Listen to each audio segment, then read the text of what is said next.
Primero de Samuel 10 del versículo 17 hasta el versículo 21. Después Samuel convocó al pueblo delante de Jehová en Mizpa y dijo a los hijos de Israel: Así ha dicho Jehová, el Dios de Israel: Yo saqué a Israel de Egipto y os libré de mano de los egipcios y de mano de todos los reinos que os afligieron, pero vosotros habéis desechado hoy a vuestro Dios, que os guarda de todas vuestras aflicciones y angustias, y habéis dicho: No, sino pon rey sobre nosotros. Ahora pues presentaos delante de Jehová por vuestras tribus y por vuestros millares. Y haciendo Samuel que se acercasen todas las tribus de Israel, fue tomada la tribu de Benjamín. E hizo llegar la tribu de Benjamín por sus familias, y fue tomada la familia de Matri. Y de ella fue tomado Saúl, hijo de Cis, y le buscaron, pero no fue hallado. En nuestra lectura llegamos ahora a la parte biográfica que corresponde a la vida de Saúl, y con esto el comienzo de la monarquía. Quiero que consideremos básicamente 4 cosas brevemente, pero un poco antes de eso quiero que pensemos en esta elección que acabamos de leer. Muchas personas creen que Dios escogió a Saúl para ser rey en Israel, y aunque efectivamente es Dios el que tiene el dominio de la voluntad de lo que ocurre en su pueblo, lo que estos versículos nos muestran es que en realidad este rey, Saúl, este primer rey, es elegido por el pueblo de Israel. Al comienzo de la monarquía, lo que está ocurriendo es que Samuel aparece como el último de los jueces de Israel, y después de que Samuel envejece, el pueblo de Israel dice: ya no queremos más este sistema de gobierno, no está funcionando, no funciona para nosotros, y dicen: necesitamos un rey, como el resto de los pueblos. Esta reflexión es importante tenerla en mente, porque más adelante Dios va a considerar esto como una petición legítima, no en el sentido en el que lo presentan esta generación, sino en el sentido correcto de esta expresión, que un Dios santo, un Dios invisible, al acercarse a los hombres, lo que produce es temor, y lo que produce es una imposibilidad de los hombres en conocer a este Dios, que eso es lo que ocurre en el libro de los jueces. Así que es importante tener esto presente, porque más adelante lo que va a ocurrir es que Dios les va a decir, ya no solamente al pueblo de Israel, sino a todas las naciones de la tierra, y es justamente como termina el libro de Samuel: yo voy a enviar a un rey que venga en representación mía, y que él le va a decir a todo el pueblo y a todas las naciones de la tierra lo que se tiene que hacer, y no solamente se los va a decir, él lo va a hacer. Así que aquí donde comienza la monarquía, comienza en realidad como una rebelión. El pueblo de Israel ahora está cambiando políticamente y están diciendo: no queremos el sistema que nos dejó Josué, que viene desde Moisés, queremos ahora un rey. Pero Dios se ha anticipado eso, y él ya sabe que esto va a suceder. Eso ya estaba previsto en la ley de Moisés. Bueno, consideremos estas 4 cosas que quiero que tengamos en mente con respecto a nuestra lectura. Primero, que los hijos de Samuel eran malas personas. En el capítulo 8, en el versículo de los versículos 1 al 3, dice: aconteció que, habiendo Samuel envejecido, puso a sus hijos por jueces sobre Israel, y el nombre de su hijo primogénito fue Joel, y el nombre del segundo Abías, y eran jueces en Berseba, pero no anduvieron los hijos por los caminos de su padre, antes se volvieron tras la avaricia, dejándose sobornar y pervirtiendo el derecho. Así que los hijos de Samuel eran malas personas. Esto lo digo como una reflexión en cuanto a que muchas personas creen, por malas interpretaciones de la Biblia, que un buen cristiano forzosamente tiene que tener buenos hijos, y hay mucha gente en las iglesias que se la viven juzgando a otros cristianos, diciendo: ya viste cómo viven sus hijos, que incluso deslegitiman el mensaje de muchos pastores, diciendo: ¿tú qué me vas a enseñar si no puedes educar a tus hijos, si tus hijos no están aquí en la iglesia? Cosas como esas. Bueno, a Samuel le ocurre esto. Y el profeta Ezequiel escribe mucho respecto de esto. El profeta Ezequiel claramente lo dice: puede haber un hombre que vive en justicia, que agrada a Dios, que hace todo lo que la ley dice, que guarda la palabra de Dios y que vive en santidad. Y este hombre va a engendrar un hijo, y su hijo se va a pervertir y se va a apartar del camino de Dios. Y lo que Ezequiel dice es: no le vamos a cargar la culpa de los hijos a los padres, y el hijo tampoco va a vivir por la justicia del padre. La justicia del padre va a salvar la vida del padre, y la impiedad del hijo va a condenar la vida del hijo. No podemos cargar las culpas de unos sobre los otros, y eso es lo que muchas veces hacemos. Bueno, en primer lugar, esta reflexión me parece digna de considerar. En segundo lugar, la comunidad de los profetas. Yo ya había hecho mención previamente al hecho de que el profeta Samuel va a iniciar uno de los periodos de más grande avivamiento en la historia del pueblo de Israel. Y esto tiene que ver con lo que venimos leyendo desde Jueces. Jueces es un libro en donde el pueblo de Israel no conoce a Dios, los levitas tampoco conocen a Dios, ni siquiera los sacerdotes, que deberían dar o conocer la palabra de Dios por principio, no lo hacen. Y en el capítulo 3, en el versículo 1 al final dice: la palabra de Jehová escaseaba en aquellos días, no había visión con frecuencia. Primero de Samuel 3:1 comienza de esa manera. No había visión de Dios, no había profetas, no había personas que buscaran la presencia de Dios.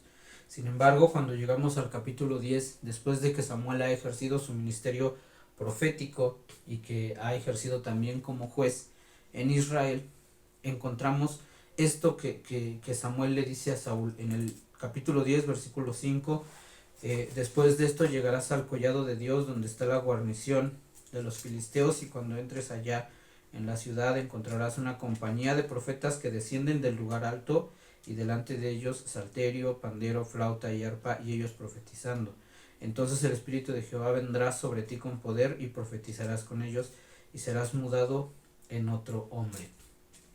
Así que en esto que Samuel le dice a Saúl, de pronto vemos que hay una comunidad de profetas, hay un grupo de personas que exclusivamente se están reuniendo para buscar la presencia de Dios en sus vidas, para buscar llenarse del Espíritu Santo de Dios y para hablar la palabra de Dios al resto del pueblo. Algo cambió dramáticamente en el pueblo de Israel en esta generación. ¿Por qué?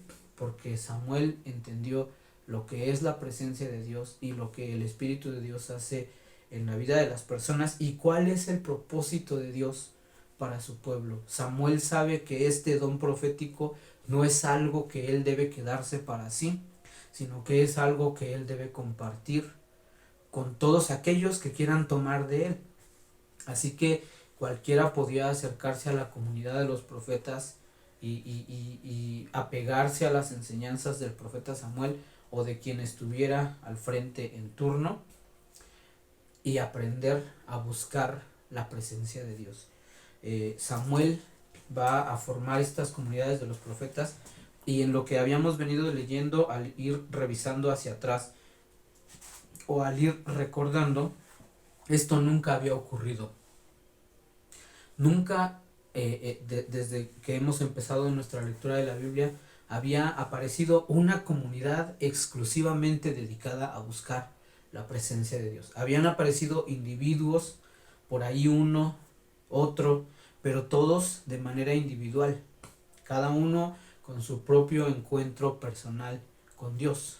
Y en este caso Samuel ahora está juntando una comunidad completa de personas que buscan ser llenas del Espíritu de Dios.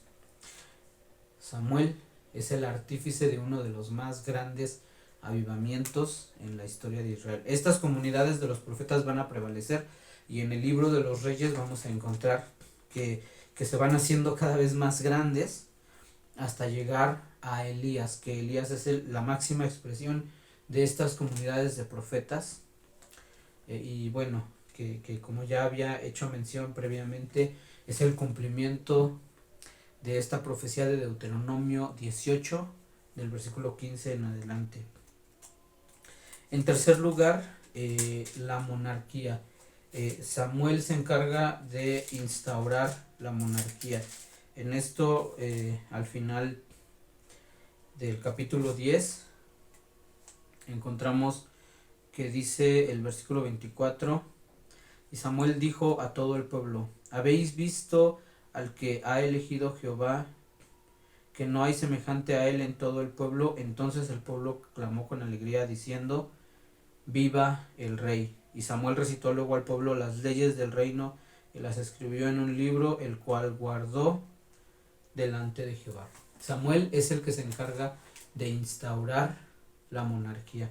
En este momento, ahora Samuel ha entregado todo el poder político que recaía sobre él y lo ha puesto en manos de Saúl. ¿Esto qué significa? Dios había levantado a Samuel como el último de los jueces y quizá el más grande de ellos, de los jueces de Israel. Y él es el primero que logra unificar todo lo que es el territorio de Israel. Las 12 tribus de Israel vienen a él para consultar la palabra de Dios, porque él habla la palabra de Dios. Así que él tiene el control total de las 12 tribus en sus manos. Él, por orden de Dios, ese poder lo pasa ahora a manos de Saúl. Así que ahora Samuel se queda sin ningún otro poder más que aquel poder inicial que el que Dios ya le había dado cuando lo constituye como profeta. Samuel deja de ser el juez de Israel y se convierte o continúa con su ministerio profético. Él sigue dirigiendo las comunidades de los profetas. Y esto es importante porque más adelante lo que va a ocurrir es que cuando Dios rechaza a Saúl, Saúl sigue siendo rey y Saúl sigue teniendo en sus manos todo ese poder que Samuel puso sobre él.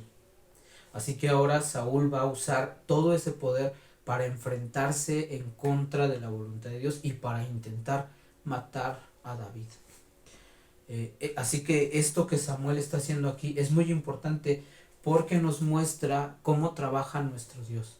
Dios renuncia al poder terrenal y él se hace como el más débil entre los hombres, en este caso Samuel y después David.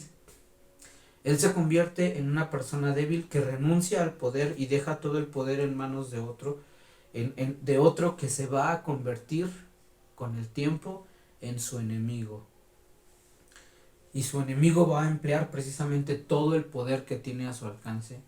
Y Dios, por el contrario, va a renunciar a todo el poder que tiene a su alcance. Esta es la forma en cómo trabaja nuestro Dios. Y Samuel se encarga de iniciar esto. Y en cuarto lugar, por último, lo que dice el versículo 27 del capítulo 10. Al final de este capítulo encontramos que dice: pero algunos perversos dijeron: ¿cómo nos ha de salvar este? Y le tuvieron en poco y no le trajeron presente, mas él disimuló. Ya desde aquí vemos esto que había dicho, que aún al comienzo de la monarquía, este sentimiento de división del reino está presente. Esta sombra que aquí aparece solo en un versículo, con el paso del tiempo se va a convertir en la gran división del pueblo de Israel en dos reinos, el reino del norte y el reino del sur. Así que esta sombra va a seguir presente, pero como vimos, esta sombra desapareció por completo cuando Samuel fue juez en Israel. Después, esto mismo va a suceder con el rey David, cuando el rey David es por fin ungido como rey en Hebrón y las 12 tribus se presentan como el reino unificado de Israel. Pero hasta entonces esta sombra va a seguir presente. Así que en todo esto hay mucho en qué meditar, pero aparte de todo quiero retomar este tema de la comunidad de los profetas. El profeta Samuel le enseña al pueblo de Israel lo más importante que ellos van a poder tomar de la vida de Samuel, y también lo más importante que nosotros podemos tomar de su vida y de lo que la palabra de Dios nos enseña: a buscar la presencia de Dios, a llenarnos de su espíritu y a buscar su palabra mediante la oración, y a consagrar nuestras vidas para Él. Las comunidades de los profetas eso eran hombres que habían renunciado a sus vidas seculares y se habían unido a estas comunidades de hombres dedicados a la oración, dedicados a la meditación en la palabra de Dios y dedicados a buscar la presencia de Dios en sus vidas. Así que eso es lo que somos como iglesia, eso es lo que tenemos que procurar, ser llenos del Espíritu Santo de Dios. Dios les bendiga.